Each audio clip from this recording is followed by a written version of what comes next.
Welcome back to Emma's Pearls. We have with us Kim Smith and Bob Smith. Bob, will you introduce yourself to us and our viewers? Well, yeah, Bob Smith. I married with Becky, formerly Allred. We've had 4 children, plus one adopted, and so we enjoy 5. We have 14 grandchildren right now, and I spent most of my career at BYU, working in dining services and later in the accounting department of dining services. Um, I served a mission for the Church of Jesus Christ of Latter-day Saints in Independence, Missouri, and met my companion in Cougar Band. I was a tuba player, and Becky was a what we affectionately called a spear chucker. She was a flag. And one rainy band day, she happened to hold my music as we were underneath the stands of BYU, and looked in those beautiful green eyes, and she caught me. That's So, Bob, we want to know all about Samuel. I have heard many great things about him. I heard someone once say that he was a great man that did a great many things. He was a very loyal supporter to his brother Joseph, and a great missionary. So, can you tell us about Samuel's life?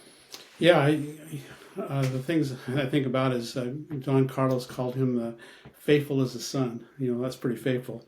Um, and probably Samuel's greatest compliment was from Joseph. He said that he was a true brother likened to Hiram. So you don't get better than that. Samuel was the younger brother of Joseph. He was next to be born in that family, and he was a person that was known to take care of the family needs. Father Smith, in his patriarchal blessings, Samuel's patriarchal blessings, said that he's always been as faithful to take care of his kindred, and he was known for that. When William needed some help, he was in Plymouth helping there. And Joseph needed wood to be chopped for the winter. He was doing that. He lived kitty corner from Joseph from the mansion house, and then when he went to Plymouth to help his brother William, that's what he did. When he was chased out of Missouri, he settled in Quincy and was instrumental in helping the family make that crossing into Quincy. He gave up his house that he was renting for his father and mother and sister and Lucy, and so they were just, that's what he was all about. That's something I've always tried to follow, that legacy of Samuel. He was the third person to be baptized in this dispensation when he was taking care of family needs while Joseph and Oliver were translating the Book of Mormon. He was there. He actually had the opportunity to assist in translation of the Book of Mormon along with Emma. And again, while they're translating, they're not making money to eat, or taking care of the crops or whatever. And that's what Samuel was doing. As I said, he was the third person to be baptized. So when Joseph and Oliver Cottery were baptized, he heard about that. He was right there, and he retired in the woods to pray about that. And Joseph discovered him praying, and Mother Smith said there was a marvelous manifestation. What that was, I don't know. But he was baptized. And then from that, he, with his excitement of being a newly baptized individual, he made the 128-mile trip back to Palmyra and told his brother Hiram and Martin Harris, and they then made the trip to find out for themselves about the authority being restored. Um, he was one of the 8 witnesses of the Book of Mormon. He was one of the founders of the when the church was organized, and he was the first missionary of the church, ordained missionary. And so Mother Smith said that some of the most faithful members of the church were brought in by Samuel. So another compliment. Samuel was also known for his ability to heal, to give blessings. And interesting story, when Mother Smith fell down a flight of stairs, she was blind. And here's Joseph Smith Sr., here's Joseph and Hiram. Mother Smith asked Samuel to give her a blessing, and did. And she said that she never had to have any problem with their sight after that until her death. Well, for all of his contributions that were amazing for the church and to his family, he was honored with a statue at the MTC Center. Can you tell us about how you were involved with that? Yeah, that was a neat experience for me. When we were talking about organizing our family, the Samuel H. Smith family, and some of the goals that we were setting out, one of them was to have a statue. And that came really from a very sacred experience that I experienced. And an individual named Rex Smith, we were on the phone together and commenting that we need to do more to let people know about Samuel, and that, he was the third martyr, and what we could do. And I said, that's why we need to make a statue. And at that moment,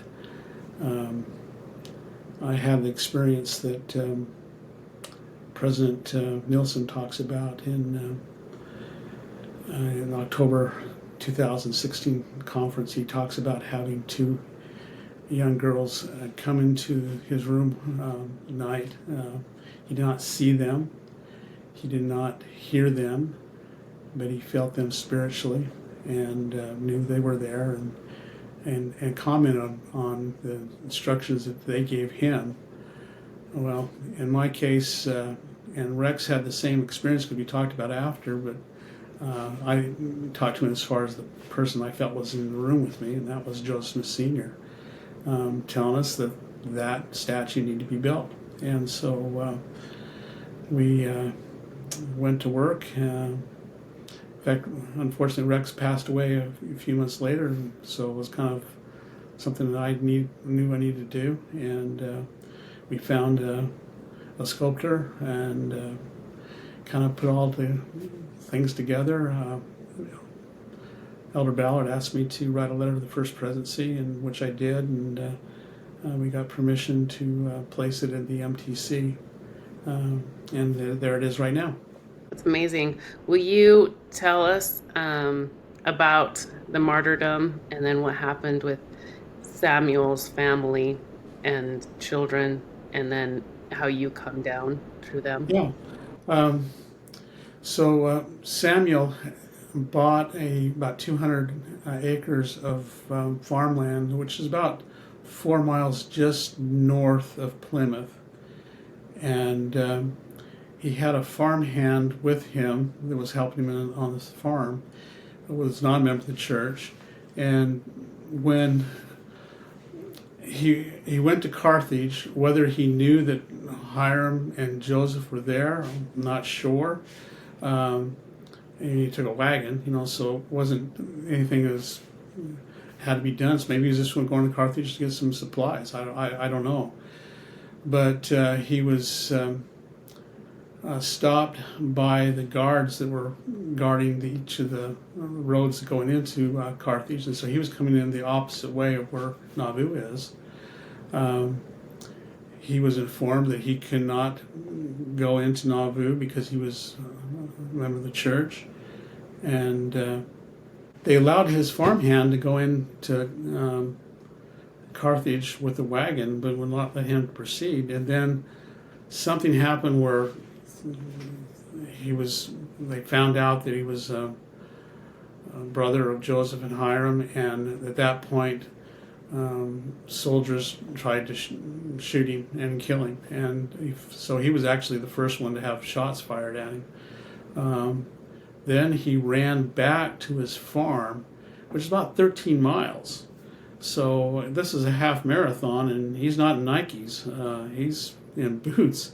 And how he did that, it's I don't know. There's a lot of brush, and he was able to escape from being killed. Burst into his house, and according to his daughter, Mary B., he said, "I've got to go back to Carthage and save my brothers." And he then explained that he's traded their farm horse, a workhorse, for a racehorse, and made the trip back. And when he got to Carthage, there was a man that was leaving with his buggy, and saying that they just shot Joseph and Hiram, which I guess he reared back on the horse, and then the man said, "Look out," and because there was a mob on horseback that was waiting for him, and they gave chase. And so after a couple of hours of chase, he was able to return back to Carthage, and then went to the Hamilton Hotel with Mr. Hamilton, and was there when, of course, retrieved the bodies of Joseph and Hiram, and then was there when they wrote the letter to Emma, and was one of the signers of that. Tough time. I can imagine, well, I can't imagine how it was for Joseph to be laying there, and for Samuel to embrace those bodies of Joseph and Hiram. A very tender moment. The next day, they put Joseph in his wagon, and Samuel's wagon, and Hiram in Mr. Hamilton's wagon, and made the trip back. Samuel rode, was on horseback. When he got into got into Nauvoo, he told his mother, "I brought the bodies of your sons back," and then collapsed. And said that he had a terrific pain in his side ever since he was being chased by the mob. 30 days later, Samuel has died. Young Joseph wrote that Samuel died in his friend's Arthur's home, and that actually was the clue to find out where he died and where his home was, which was right across from the mansion house. And his daughter said that he had died across the mansion house, but didn't say across the street or whatever. But from that little clip that Joseph Smith III put in his book, or his memoirs, we were able to determine where that home was. And it actually was his house when he was living there. But young Joseph didn't know that. The tale after that was pretty sad. Samuel's first wife, Mary Bailey, passed away just after Don Carlos and Joseph Smith Sr. passed away in 1941. She was also a martyr. She died after what happened in Missouri. It was a really tender story where houses were being burned for the saints, and Samuel realized he needed to move his family back to Far West. Went to Far West to get a wagon. While he was gone, mob did come. Mary Bailey had just given birth to her only son, Samuel Harrison Bailey Smith. and the mob carried her out on a bed, and the kids were able to go. The two daughters, Susanna and Mary, were able to go back into the cabin and get a couple of things, and they burned the cabin down. And then, so here is Mary Bailey with her 3 children in a tough situation. It was cold, it was rainy. She found a log wagon and kind of protected her 3 little children, and with the blanket that she had. But that's what Samuel found when her and the 3 kids in a log wagon, and of course he brought them back to Far West. And Mother Smith said that she never spoke above a whisper after that experience, and was in a weakened state. 1841, she gave birth to her daughter Lucy, and she died shortly after that. And so did Lucy die a week after that. So we have 3 little children there from the first wife. Samuel remarried Levina Clark, and had a couple of children from that marriage. Only one survived. And when Samuel died, Levina kind of took her daughter and left. She was pregnant at the time also. That baby did not survive, but she went back with her parents, which I thought was in another town or something like that, but actually it turned out it was only the north part of Nauvoo.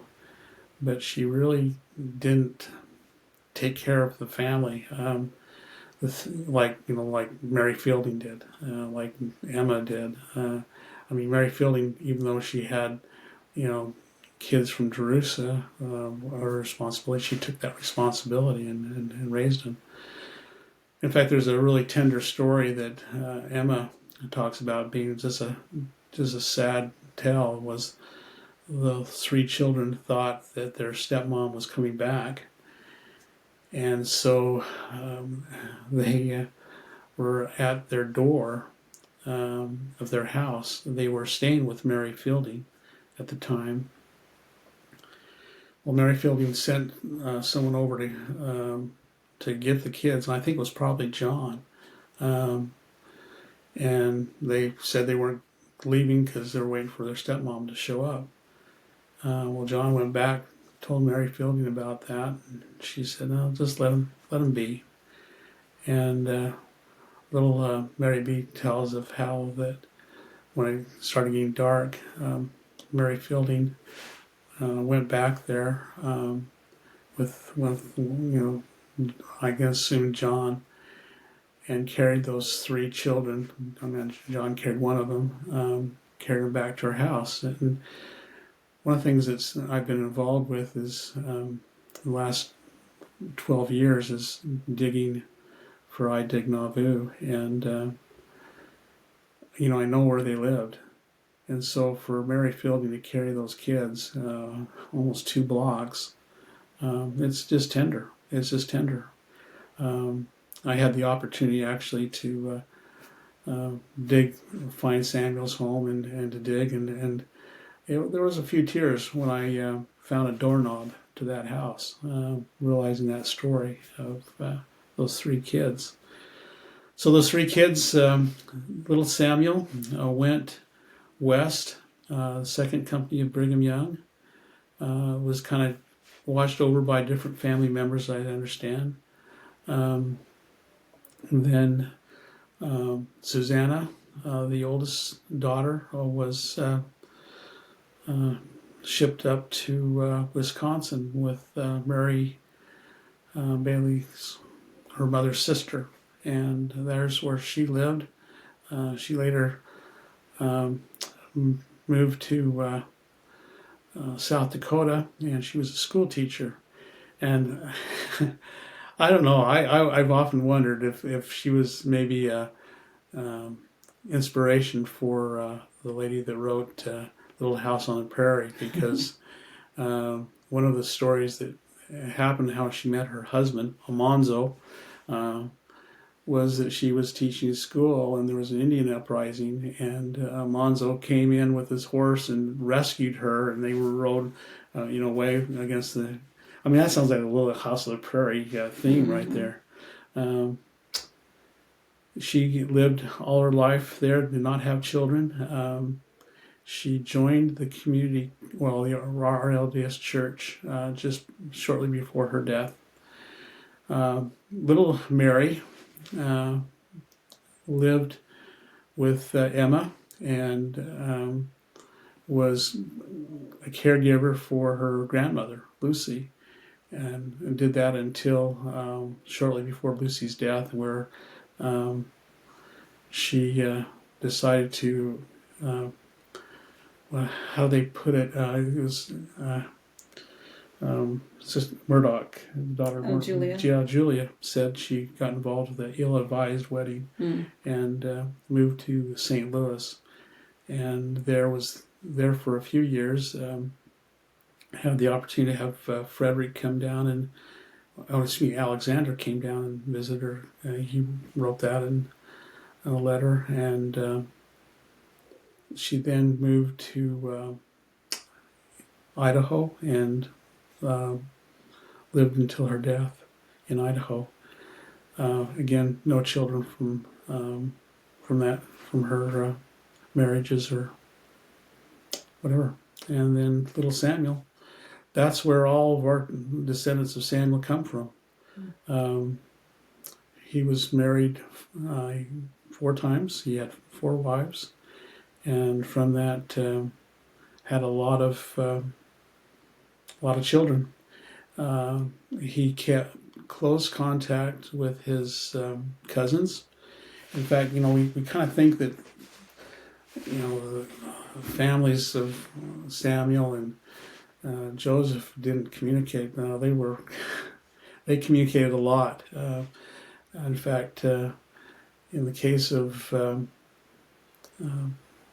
Joseph F. and Samuel, when they were called on a mission to England. On their way, they stopped and stayed in Nauvoo with Emma and the family. And I heard that Emma said something. So you boys are going out preaching, huh? And something to that effect. And um, a little funny story is that here's Samuel Harrison Bailey Smith um, upstairs in the barn, the brick barn, and he's throwing down hay down to the animals. Well, he's also practicing his preaching, and so he's shoveling his hay and preaching away. And young Joseph comes in and sees all this hay down on the ground. What are you doing? So there was many fond letters shared between Joseph III and Samuel. When Joseph III would come out to Utah, they would be at their homes and commenting and having a good time. John often would.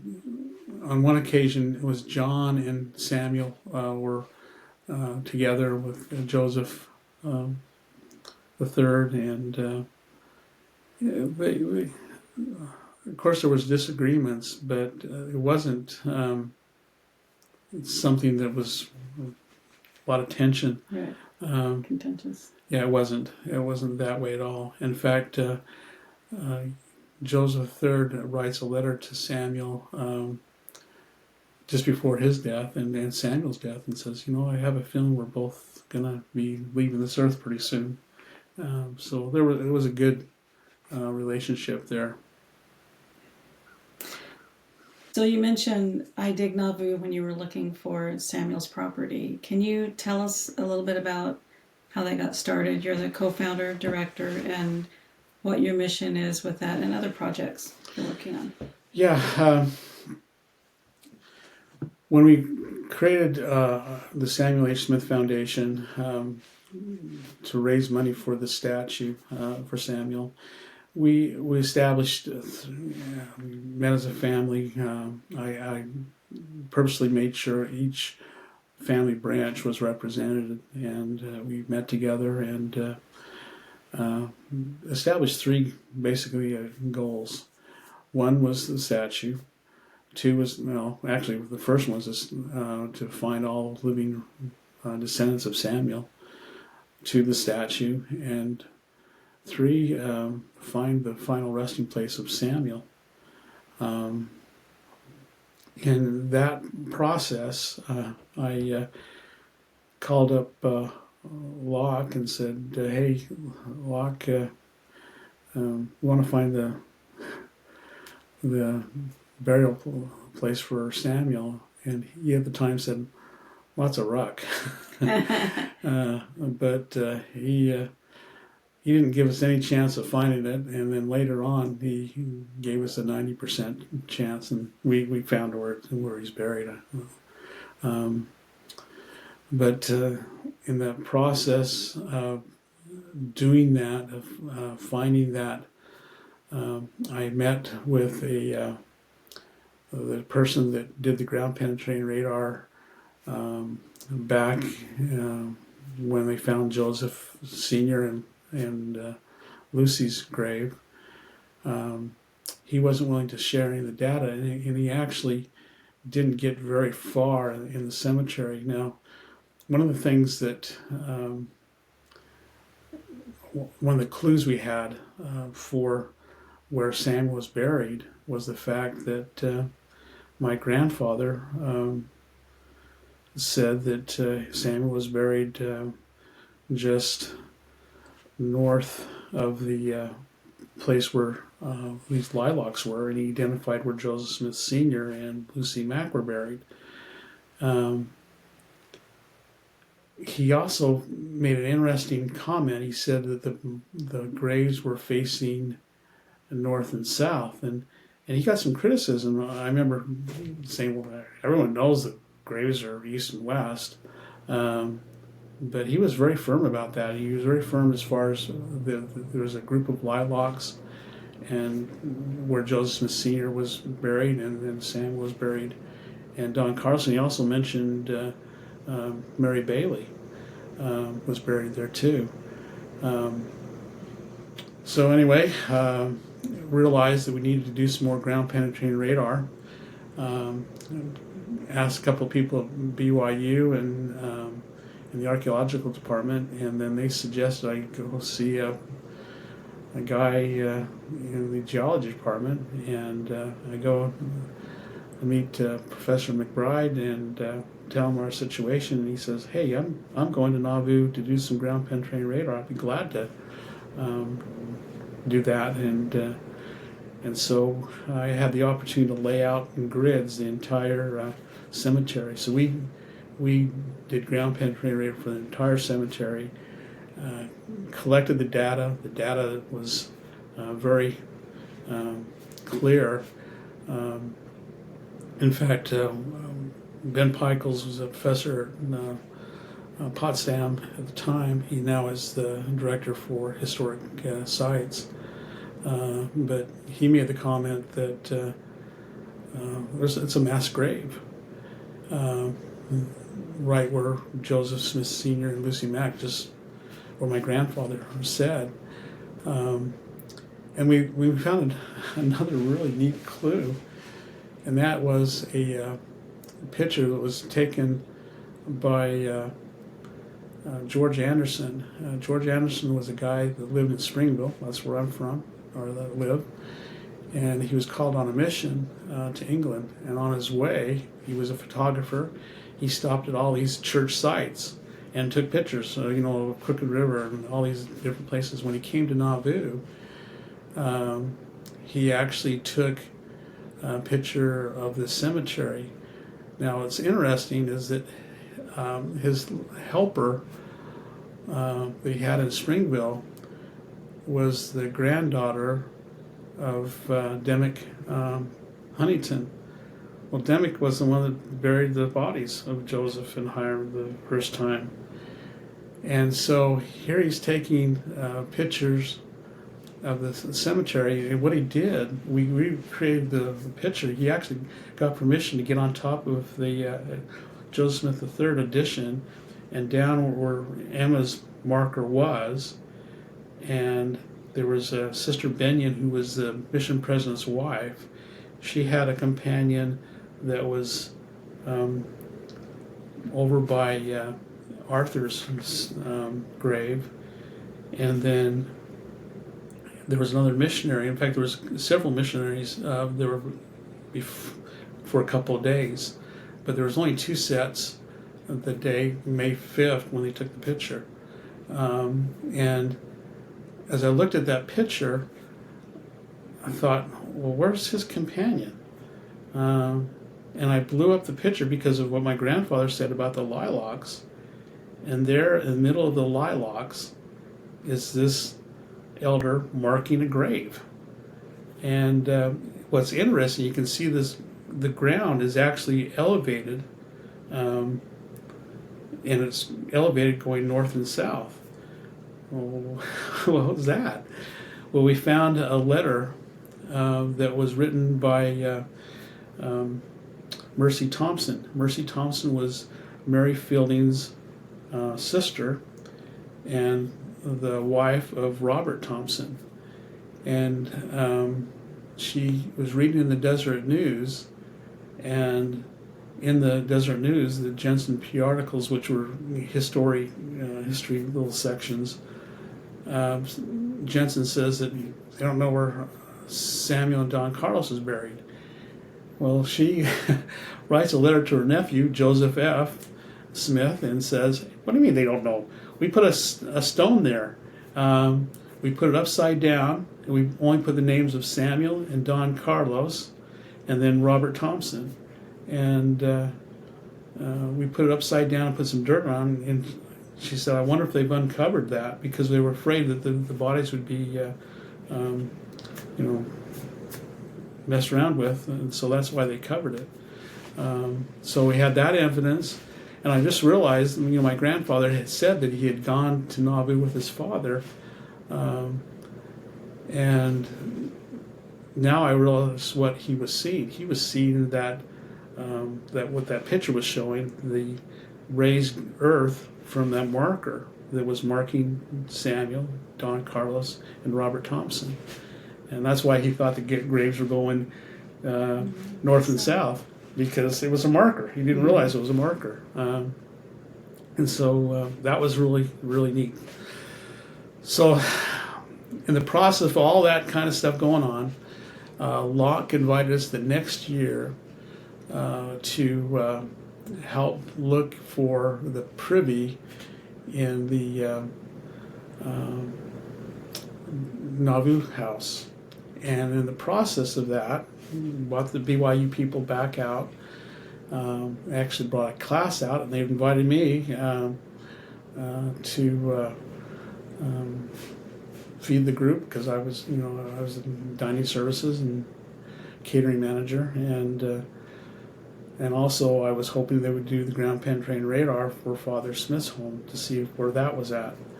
Well, in the process, Locke invited a individual, Paul DeBarth, that was a archaeologist in fact, in the early 70s. He actually found Times and Seasons building. He worked, University of Missouri. He actually was the one that found the little building that Joseph and Hiram were buried underneath until 1927, and he did find what he was a forearm bone that the person that found the bodies actually said that was missing, and he actually found that. But Paul was a member of the Community of Christ, or he still is. And he was helping dig, and we were talking one evening, and said, wouldn't it be fun to find Joe Smith Sr.'s house? And he thought that would be a neat idea. He just retired from school teaching, and so he had the time. And we went and talked to Locke. And so between those three, myself, Locke, and Paul, decided to start I Dig Nauvoo. And that's how it started. So since then, we've been doing it for 13 years. We found Joseph Smith Sr.'s double log cabin where it was, the location of it. We found Samuel's home, the location of it. We found Hiram's office. Those structures, they didn't know where they were, and we now know where they're at and found them. We also did some work in the Times and Seasons building.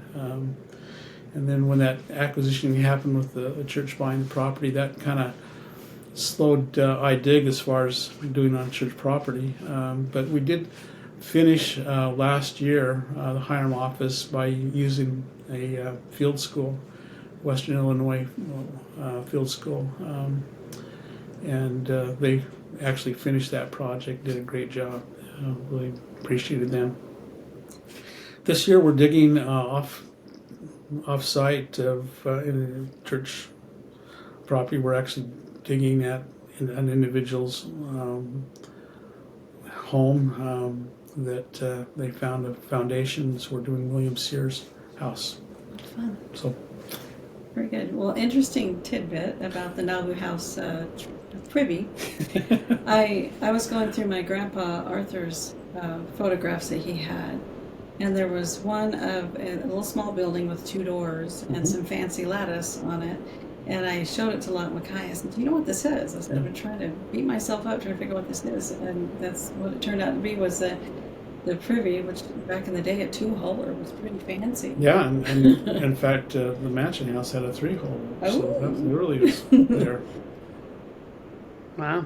So what other things did you dig up and find while you were digging and finding those foundations? Well, a bunch of stuff. My wife found a little teeny bead for a necklace.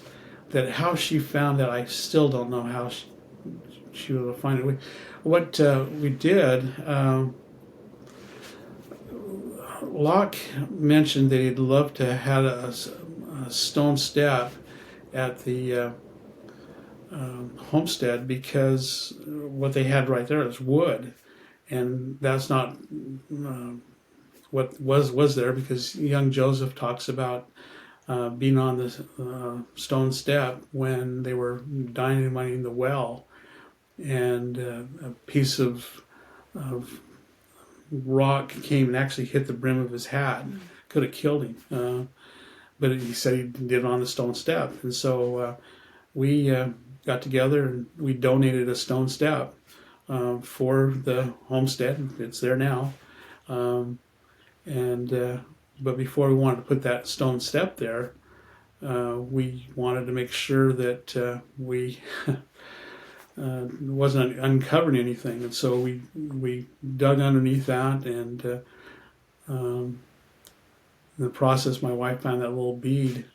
But then something really neat happened. We came down and we found this cement foundation, and what is this going? It wasn't, of course, period, because they didn't do cement. And found out later that when they raised the homestead, they had put this foundation in. But then we had this dilemma. Here we're going to put stone steps, and we want to make sure that the stone is not damaged by being on cement. So what do we do? And what happened illustrates what's happened for the last 10 years on this project, or 13 now. I said to Paul, I says, "Paul, what we need is a stonemason to tell us what to do." And the next day, we had a group from the fundamentalist church. They were a breakaway from the RLDS church, and I said fundamentals. That's not the right word. Restorationists. Restoration Yeah, Group, there you go. yeah. Yeah, restoration branches. So we had this branch there, about 30 people, and we were in front of the stable and giving them some instructions on how to dig and not make messes and all that kind of stuff. And while we're giving this instruction, all of a sudden, this bird flies on this guy's hat, and it's sitting there on his bill of his hat, just sitting there. And we're all looking at it and we're laughing. I got a picture of it, and after a couple of minutes, the bird flies away. And so I go up to this guy and say, "What's your name?" And he says, "Bob." And I'm like, "Oh, well, my name's Bob too. What do you do for a living?" "I'm a stonemason." I said, "Come here. I need to talk to you." And so we took him over and showed him the problem, and he told us exactly what to do. And we've had countless experiences like that. In fact, the FM manager, FM is the facility manager for the church property. One time I came in, he says, "Oh, Bob, I'm so glad to see you because always the weather gets better when you come." And that has been the truth. We've always had good weather on our digs, and so it's we're being blessed. Oh, that is awesome. I want to go into your grandpa. Can you tell us about your grandfather, Joseph Byron Smith, and how his involvement in the first reunion? Yeah, it's not too many people that can say that their grandparents were Joseph and Emma, but I can. I can. My grandma grew up as a Irma, and They got married really, really young. I think she was like 15 and he was 16, and both their family of origins were from broken homes. My great grandfather was 6'5", tall guy, and he fell in love with this 4'11" RLDS girl, and so that's where my height went. But I'm grateful for that legacy. My grandfather was very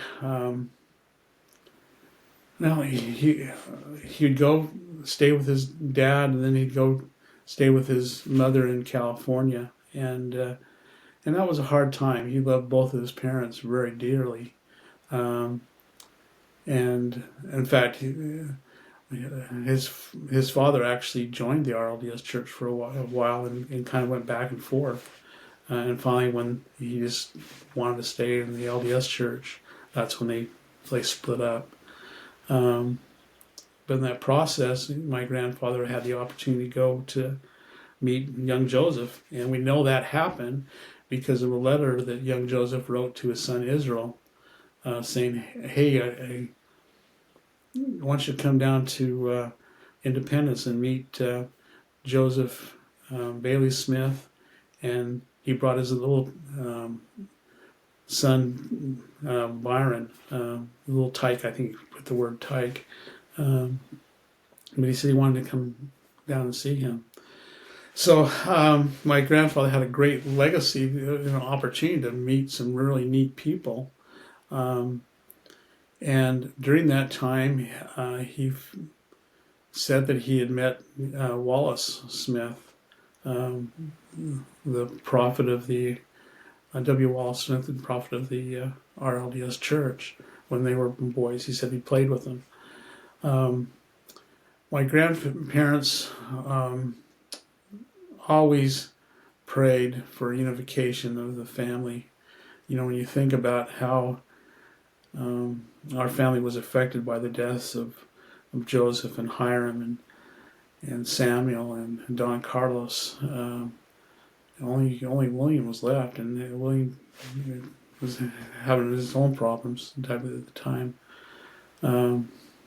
So that unity was gone from our family. And that was a big issue for my parents and my grandparents. Every time we were praying over the food, we were praying for um, the Smith family to be reunited.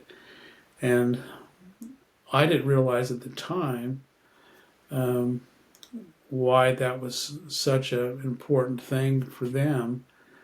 Um, but I talked about Mary Bailey Smith. She wrote a really interesting thing in the um, Doctrine and Covenants, the 1835 Doctrine and Covenants, which probably was one of the few things that was saved when their house was burned down. But in that, she tells of an experience that happened, it was probably 1839, that Samuel was sick and Brigham Young brought some food over, and then Joseph Smith came and Brigham anointed Samuel, and Joseph Smith Sr. sealed that anointing. And in that, he said that Joseph Smith Sr. said that the saints would go west and be a mighty people, and that if the family got broken up, that there would be a person that would do a mighty work, and his name would be Joseph, and his wife would be Emma. Pretty powerful thing, and that was very much of a motivator that I witnessed as a child. When my grandfather, I guess it was like 73, my grandfather and my father were talking and saying, we got to do something. And my grandfather had some direction, very sacred direction to call Wallace. And Wallace answered his phone, and they made arrangements to go out and see him. And so my grandfather, my father, Buddy Younggreen, who was a close friend at the time, and John Beasley, who was a guy that was building a dinner theater, went my dad's ambassador station wagon to Independence, and there Buddy and Joe went and looked for a popcorn machine, and it was probably good they did, because Wallace was not one to have members of the church come and visit him. He was very standoffish that way. And I know that from personal experience, and I'll tell you that a little later. But Buddy says that when they knocked on the door of Wallace's home, my grandmother just gave Wallace a big hug. Oh, so good to see you again. And Wallace, I think at the time, didn't know who he was, type of thing. In fact, when I was in Wallace's office during my mission, he commented that my grandfather, said that we played as kids. He said, I don't remember that, but he sure feels like he did, and I'm sure he did. Type of thing. So anyway, for 2 days, Wallace showed him the sights in Independence, and my grandfather and father went to church with Wallace at the Stone Church there in Independence. And again, well, they talked about a reunion before, but Wallace said, "Oh, think about it," type of thing. Well, after that Sunday, Wallace said, our family broke away in Nauvoo, so that's where we ought to reunite in Nauvoo. And that's what the key thing that happened for the reunion to happen. Of course, Buddy was his title was the Master of Ceremonies back then, but Buddy was a great organizer, did a great job as far as making that first reunion neat, and took it off from there. But that initial getting Wallace um, to say, yeah, let's do it, and he actually um, assigned. Oh, my mind has gone blank. David's son. Lynn? Lynn, yeah, No, Lynn Albert. Smith. No, Albert. no, Lynn Smith. Oh, Lynn. Okay. Yeah, Lynn Smith. Well, yeah, that's his father was Albert. Gotcha. Lynn Smith to be the person in charge for the um, Smith, Joseph Smith Jr. family, and my grandfather was in charge of the Samuel, and of course the Patrick's, Hiram, Eldred. But from that was the first reunion started, and that was a neat experience for me. I had the opportunity to drive to Nauvoo in that same ambassador station wagon, but I had just got my learner's permit, so that was wonderful to be able to go back there. And unfortunately, though, my didn't bring my contact case, and I put it in a glass, and my sister drank out of that glass and broke one of my contacts. So I didn't get to drive back, but I did get to drive to Nauvoo, and that was fun. And to see these people, I mean, W. Wallace, I mean, his grandfather was Joseph Smith Jr. And same with a bunch of these people that were there.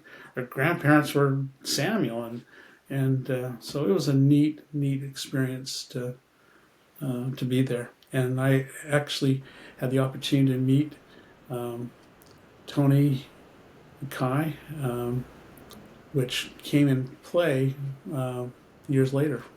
Wow, that is amazing. And so, how did you get into the role of supporting the Joseph Smith Jr. family and all the food? Like, you got really involved in the food and all the reunions. Yeah, I tell you, Elder Ballard gave a talk once that said getting onto ship Zion. And it's incredible when you decide to get on that ship. It can take you everywhere. And for me, I tried to be a seminary teacher at BYU. And I took the classes. I even student taught. And I sat down with the guy that was going to say, yay, you got a job, or nay. And he said, here's the chart of people. Here's where you are. Here's where we're hiring. And so I didn't get the job. And so I came home and hugged my wife, and we cried together, and what are we going to do now? And I was praying and had this prompting to look at the board of BYU. And so I go to BYU, look at the board, and there's this perfect job, assistant supervisor in veg prep. And I had just been working at Reams grocery store in the produce department. So I applied, and because I had that experience in produce, I got the job. The main job for the assistant supervisor in veg prep was to peel potatoes. And I peeled thousands of potatoes. In fact, the first time I fed the Joseph Smith Sr. family I was in the basement of the Wilson Center, and they were upstairs having a meal, and I'd made the food for that. But anyway, I worked at dining services. When they opened up the Harmon building, they asked the catering manager if he would do the catering there at the Harmon building, and he said nope. And they asked my boss's boss, and he said nope. And they asked my boss, and he said no way. And they asked me. I had no idea as far as catering, but I said sure. So I ended up looking at every etiquette book on catering I could find, and started catering at the Harmon building. And a couple of years later, I became the catering manager. I actually was the boss of the person that hired me, and it was a neat thing. So back to your question. Buddy heard that I was involved in food, and I offered to help. And so we started doing banquets in Nauvoo, and did cordon bleu for way back then. And the challenge with Buddy is that I would always have to, he'd give me a count, and I'd have to add at least 50 or whatever. And that time we had to kill every chicken in Nauvoo to, had to pull that one off. But yeah, Frances, who now is over the union, is much better to work with as far as count. She does a great job. But yeah, I started doing that and totally enjoy it. I can't help feel that's fulfilling my legacy with Samuel. I mean, that's what he did. He took care of his family. I'm doing the same thing, hopefully. He does it well. It's good stuff. Yes. Yeah. It's been very awesome. I've had more family members help. For example, I got to mention there's a close relative, and I'm going brain dead here. Just a second. Let me think. It was Ralph's son, Doug. Okay. One of the things that's been really neat is the Smith family has adopted that banquet, and Doug Smith, he's a trucker. In fact, he was on the show Trucker Wars or something like that. He's famous, but he's got a good friend, Boyd Nepker, and he's a grill master. And so for the last 10 years, we've had a pig, and they've done a whole pig, and sometimes two, and have had a lot of fun with that. There was something I was going to talk about. My mission. That's kind of an important part. Yeah. When I became old enough to go on a mission, my dad was working in Milford, teaching school, and I stayed in Provo. I was going to BYU, and Dad called me up and said, "Bob, I wonder where you're going to go on your mission." And as soon as he said that, Independence, Missouri. I said out loud, Independence. And he said, "That's what I'm feeling too." So I get to go to Independence, Missouri, and to be able to meet all my family members, Joe Smith Jr.'s, family members. And so I met Donna, and just went and knocked on the door of W. Wallace, president, and he thought we were just a couple of LDS missionaries just harassing him, and he said, "Get off my my door." And I said, as we're leaving this house, I turned around and says, "But my grandpa's Joseph Byron." And he says, "Oh, then call me up."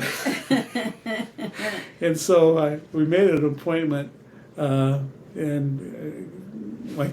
we hear in his office, and he just very cordial, very, very kind and nice. And we were talking about growing grandpa and the reunion, and my companion asked the question, like, "How many members of the reorganized church are there?" And you just like, Wallace almost came out of his chair and like, "What do you want to know that for?" And so we were able to tone that down.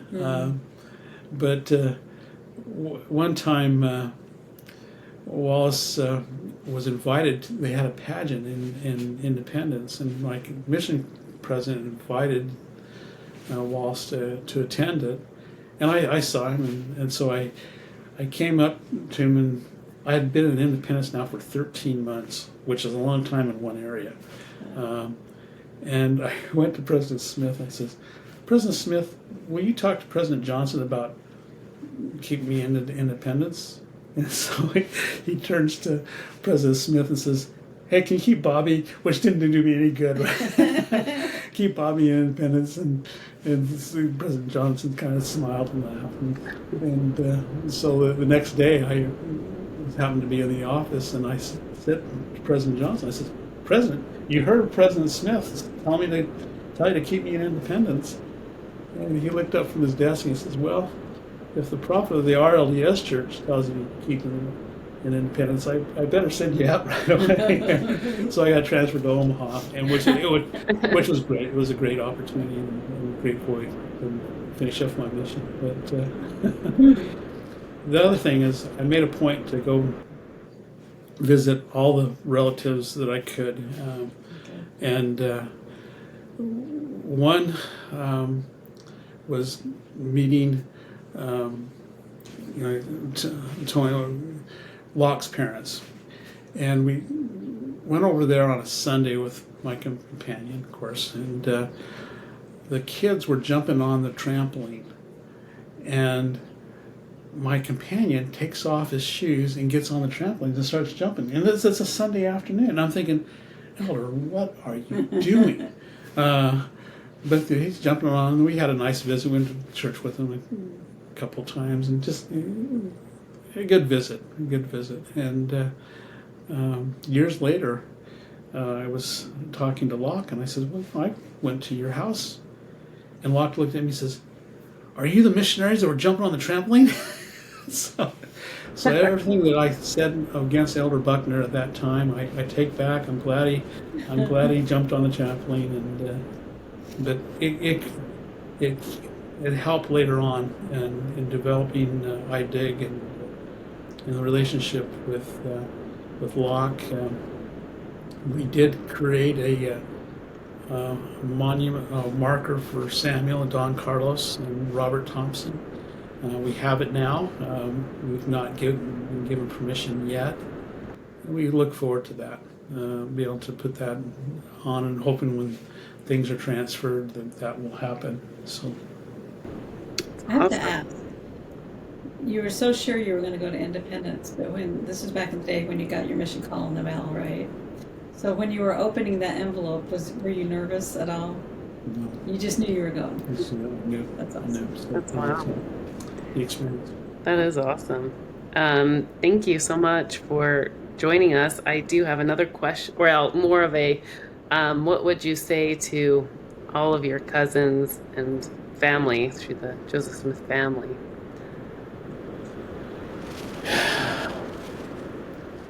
Be united. And that's the neat thing that's happened with iDig Nauvoo, is we've developed some friendships with Community Christ members that are really deep and wonderful. I remember Paul DeBarth, when I first met him, the first time we did the first year of the dig. He brought his wife, Rena, and I brought a good friend that's a videographer, and we took videos of Rena and Paul, and at the time, Paul did not, I don't think he really liked members of the church. He just kind of put up with us, but really didn't. But over the years, when we were having these experiences like the little bird, landing on the guy's bill, and these other things that happened to us, we became very, very close. When I had that videographer take a video of Rena, it was in the basement of the Nauvoo house, and it ended up being over an hour video. And Rena at the time was suffering from kidney failure. She was going through dialysis, and she lived 8 years on dialysis.